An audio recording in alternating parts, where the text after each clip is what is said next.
They say that when night falls over the Egyptian countryside and the Nile shimmers under the moonlight, a voice, soft, enchanting, yet chilling, calls out.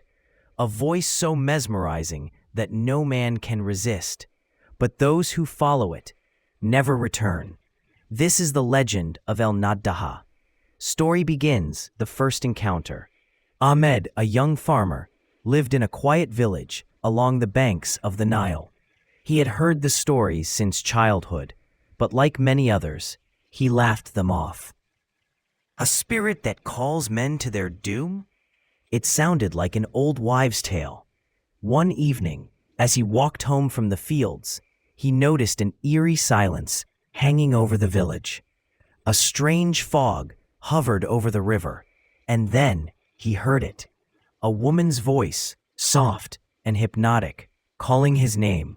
Ahmed, Ahmed, come closer. His heart pounded. It wasn't a voice he recognized, yet it felt familiar, almost welcoming. Against all reason, he found himself stepping toward the riverbank.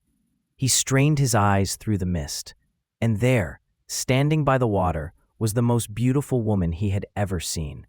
Her long black hair flowed like silk, her skin glowed under the pale moonlight, and her green eyes shimmered, holding him captive. She smiled, tilting her head slightly, and stretched out a hand.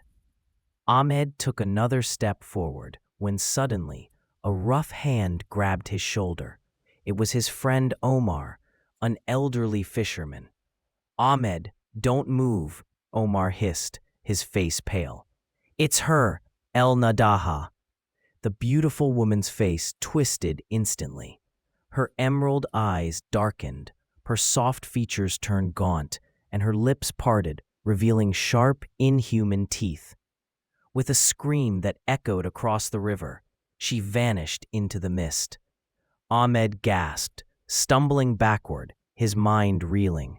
If he had taken just one more step, he would have been lost forever. Since that night, Ahmed never walked alone after dark.